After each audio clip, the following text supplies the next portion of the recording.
First, this was 3 years ago, during my senior year of high school. My hometown is extremely boring and pretty rural, so when my friends and I want to find something to do, we usually go out to the country to do it.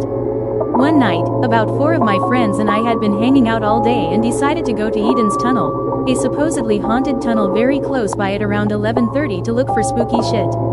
We all met up at a Kroger's and took the same Jeep Cherokee to get there.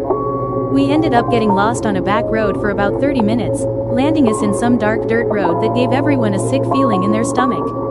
After about 30 minutes of noping the fuck out of there, we eventually pulled up the tunnel. We all got out, it was pitch black, and there wasn't a single sound.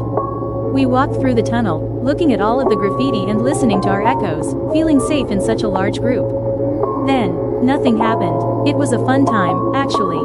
We got back in the car and headed back to the Kroger to drop everyone off, but my car was further in town, so my friend Dylan said he would drive me to my car.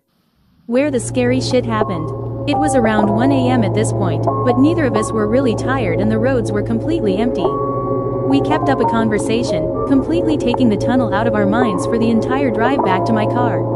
Once we got further in town where the roads were lit up, we weren't even 10 blocks from my car, when I got a weird feeling. Dylan and I had paused our conversation, and I was looking out the window, when I heard tapping and scratching. I figured it was some object moving around in his backseat, but I caught a glimpse of something in his rearview mirror. Even then I thought it was just a shadow, but the noise happened again, the same time that I absolutely 100% saw something crawl in his backseat. No fur, not big enough to be human, just dark skin and small limbs. It moved up the seat, then behind it, fast. I immediately looked over to Dylan, who had his hands gripped tight on the steering wheel, and he had tears running down his face. His eyes were glued on the rear mirror.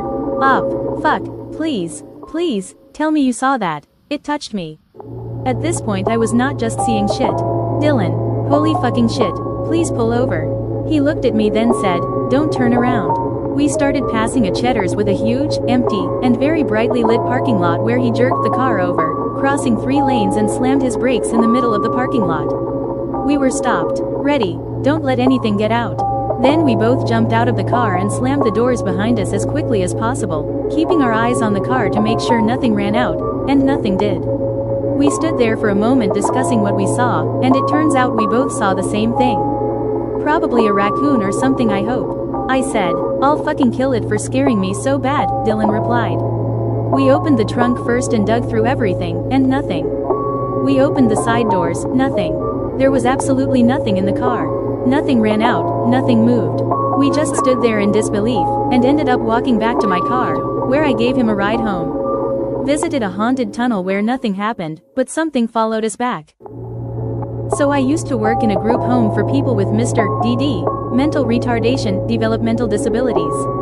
As anyone who works in that field will tell you, people are expendable resources, just bodies, no skills. We had this one lady who was probably hired because she was a bigger girl, not morbidly obese, but taller and rounder, but she was literally dumber than a box of rocks. Eventually she got fired because she would spend most of her shift out on the porch of the house smoking and talking on her cell phone, sometimes with clients to make it look like she was doing something like supervising them. Everyone in the house hated her, and I'm not ashamed to say myself included because she was dead weight to the team. When she was fired, she came by to pick up her personal items from the office, but wasn't allowed to come onto the property. I volunteered to take her stuff out to her since I was the only person who would have done it with some professionalism. I took her stuff out to her, she was all crying. I told her if she ever needed someone to talk to she could call me and I'd be a decent friend. Really didn't mean it, but whatever. Anyway, one day, about a week later, I step out of my biology class one was taking and check my phone. I don't know if it was because of the buildings or the location of the school, on the outskirts of town, but this area had terrible cell phone reception. So I check my phone and there is a voicemail. No incoming calls, just a voicemail. I figured the system glitched. So I listened to it, and it's the girl who got fired calling. She sounded like she was talking in her sleep, all slow and slurred. I could barely make out what she was saying, but after a couple of tries it sounded like she wanted to talk to someone and wanted to know if I could come see her. I think, dude, I have my life to live, and delete the message. I can't even call her back since the cell signal glitched and didn't show her number. I go back into class, go about my life. The next day when I go to work in the evening, everyone in the office is buzzing about what happened yesterday, My day off, when I was in classes. Apparently, the dumb girl they fired checked into a motel room, drank a bunch of vodka and smashed almost a full bottle of painkillers.